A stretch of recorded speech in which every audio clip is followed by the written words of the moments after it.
Բարև ձեզ համար երկու հարգելի լրագրողներ, սովորաբար ես միշտ բրիֆինգներից առաջ հերացական խոսք եմ ասում, բայց այս անգամ նման տրամադրություն չունեմ, ուղղակի երկու բառ, ինչպես? Ուղղակի երկու բառ, բնականաբար օրվա քննարկվող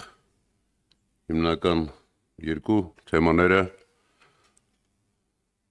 Պարոն Սամվել Կարապետյանին առնչվող խնդիրներն են և այսօր Թուրքիայի հետ կապված հարցերը վստահ եմ դուք հարցերը կտաք, իմ պատասխաններին հարմար հարցերը բնականաբար, բայց կապված Սամվել Կարապետյանի մասին, իմաստուն խոսք կա, մեծ մարդիկ չարիք չեն բերում, մեծ մարդիկ բարիք են ստեղծում, բարիք են բերում, իսկ չարիք բերում են ոչնչությունները։ Սամվել Կարապետյանի գործը կյանքը բոլորի աչքի առաջ է, միայն ստեղծել, միայն բարիք և Հայաստանում և Արցախում և ընդհանրապես իր միջազգային հեղինակությամբ և այն աջակցությունը, որ նա բերել է ոչ միայն հսկայական ներդրումներով տարբեր ոլորտներում, այլև պարզ հասարակ մարդկանց համար կատարած աշխատանքը վկայությունն է իր մեծության։ Դուք ինքներդ որոշեք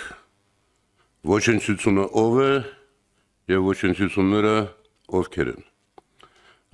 Մի բան էլ ձեզ ասեմ, այս վերջին շրջանիկ հայլերը այս մարդու նփին նկատի ունեմ, շատ են հիշեցնում մեր հարևան երկրի նախկին նախագահի Սաակաշվիլու քայլերը։ Նա էլ իր վախճանը գտավ վրացական եկեղեցու դեմ պայքար սկսելով և վրաց ժողովուրդը շատ կտրուկ, շատ միասնաբար հակադարձեց դրան։ Նա էլ երկար տարիներ ասում էր, բա գիտեք, այսպիսի մի միլիարդատեր կա, մեծահարուստ կա, որը հսկայական գործ է անում, Վրաստանում հսկայական ներդրումներ է անում և արդեն իր իշխանության վերջին տարիներին սկսեց այդ մարդու հանդեպ հալածանք, փորձել ձերբակալել և այլն և այլն։ Նմանությունները և զարգացումները կարծում եմ շատ համընկնում են և վախճանն էլ կարծում եմ այդպես է լինելու։ Եվ երեկ մի հետաքրքիր գրառում կար, որ Ադրբեջանը 2021 թվականի հունիսի 18-ին միջազգային հետախուզում է հայտարարում Սամվել Կարապետյանի հանդեպ և 4 տարի հետո նույն օրը Հայաստանի իշխանությունները կալանավորում են Սամվել Կարապետյանին։ Ես վստահեցնում եմ ձեզ, Սամվել Կարապետյանը ուժեղ կամային մարդ է և այս հերթական ապօրինությունը այս իշխանությունը չի մարսելու։ Եվ երբ սկսում եմ խոսել, չեմ կարողանում կանգ առնել, ընդհատեք ինձ։ Երբ մի քանի օր առաջ այդ մարդը ՆՓ-ն ասում էր, որ չենք հանդուրժի որևէ սպառնալիք Հայաստանի Հանրապետության հանդեպ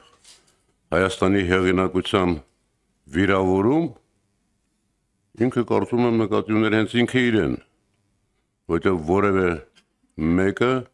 չի կարող Սամվել Կարապետյանի խոսքը ի պաշտպանություն եկեղեցու համարել սպառնալիք Հայաստանի Հանրապետությանը կամ վիրավորանք մեր երկրին։ Եվ ամենատիպական այստեղ այն է, որ սրանք արդեն սկսել են խոսել մենք Հայաստանի Հանրապետությունը։ Արարատ Միրզոյանն էր կարծում ասել վերջերս, դուք Հայաստանի Հանրապետությունը չեք։ Դուք Հայաստանի Հանրապետության ամենան եք։ Հայաստանի Հանրապետությունը դուք չեք ու չեք լինելու։ Եվ այս առումով մի բան էլ այն վախերը, որ կա այս իշխանության թիվ մեկի մեջ, գիտեք, այսպես ձևակերպեմ, աղքատությունը Նիկոլ Փաշինյանի ոսկորների մեջ է, նա երբեք չի կշտոնալու։ Վախը նրա կակուղ փափուկ հյուսվածների մեջ է, որը երբեք չի անցնելու այդ վախը հաղթահարելու համար, նա փորձելու է ցանկացած քայլի դիմել։ Երրորդը սուտն է, կեղծիքն է, որ նա ցանկացած բան կարող է 180 աշճան շրջել եւ ամեն օր ասել տարբեր բաներ։ Այսքան է իբրև փոքրիկ նախաբան,